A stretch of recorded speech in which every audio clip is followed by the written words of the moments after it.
तो लोगों के दिमाग में लगता है कि प्रधानमंत्री यह भी सोच सकते हैं क्या, जब स्वच्छता, जब झाड़ू उठाने का काम माननीय प्रधानमंत्री ने कहा तो लोग जो विरोधी दल हंसते थे, आज सारे घर में भी बच्चे टोकते हैं कि स्वच्छता, क्लीनलीनेस इज द गॉडलीनेस, मतलब स्वच्छता है ईश्वर भक्ति है।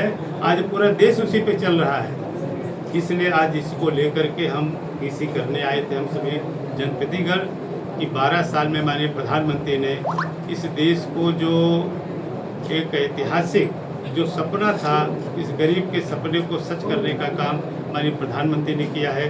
जनधन योजना के द्वारा, आयुष्मान कार्ड के द्वारा, उज्ज्वला योजना के द्वारा गरीब किसान, वह गरीब जो आज जो 80 करोड़ से ज़्यादा लोगों को मुफ्त राशन हम दे रहे हैं, मुझे लगता है सारे लोगों की दुआएं माननीय प्रधानमंत्री जी के साथ है। और इसीलिए माननीय प्रधानमंत्री जी 3 बार से लगातार प्रधानमंत्री बन रहे हैं। और आने वाले दिन में माननीय प्रधानमंत्री के आशीर्वाद से फिर 27 में उत्तर प्रदेश में सरकार बनेगी, 29 में फिर मोदी जी प्रधानमंत्री बनेंगे। राम मंदिर में चंदे चोरी चढ़ावा चोरी को लेकर के अखिलेश यादव ने कहा कि अगर चौकीदार के रहते हुए दान पत्र से चोरी हो रही है तो ऐसे चौकीदार को हटा दो। देखिए, इसका एक प्रोसेस है। आज जो मोदी जी के सरकार में, योगी जी की सरकार में, चाहे कोई भ्रष्टाचारी हो, चाहे करप्शन करने वाला हो, कोई बच नहीं सकता है।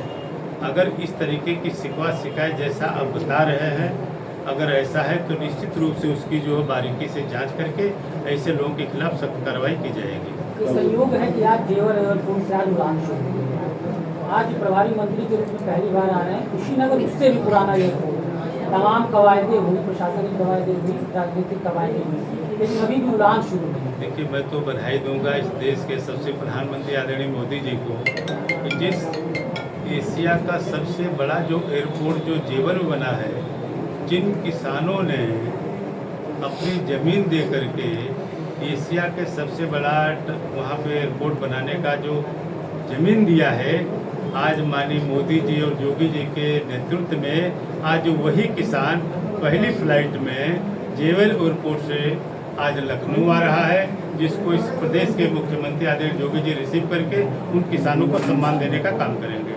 नहीं, आप ऐसे प्रभारी मंत्री हैं, आपका क्या प्रयास रहेगा कुशीनगर एयरपोर्ट? निश्चित रूप से कुशीनगर के चतुर्थिक विकास के लिए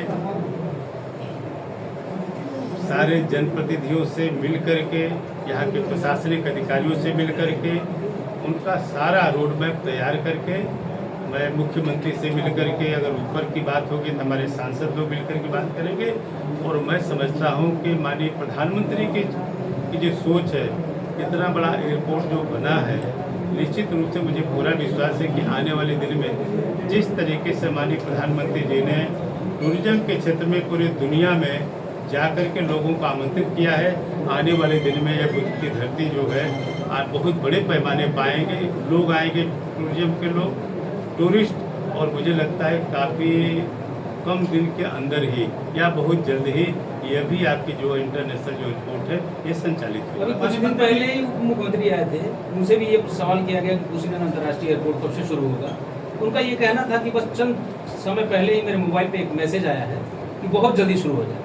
तो कब तक ये किसान ठगा महसूस करेगा अपनी जमीन देके? आप लोग देख रहे होंगे कि जिस तरीके से चाहे हाईवे हो, रेलवे हो, दुबे जी हम थोड़ा ब्रीफ कर देते हैं। अच्छा दुबे जी हैं, सांसे करेंगे, लेकिन एक बात मैं जरूर कहना चाहता हूँ कि हम लोग उदाहरण के तौर पे जितने एयरपोर्ट हमारे प्रदेश में बने हैं इतने बड़े पैमाने पर, तो इतने खूबसूरत, आप लखनऊ भी जाते होंगे, पहले एयर इंडिया और जेट की फ्लाइट चलती थी एक छोटे से लाल कमरे में, आज जाके देखिए बम्बई उसके सामने फेल है।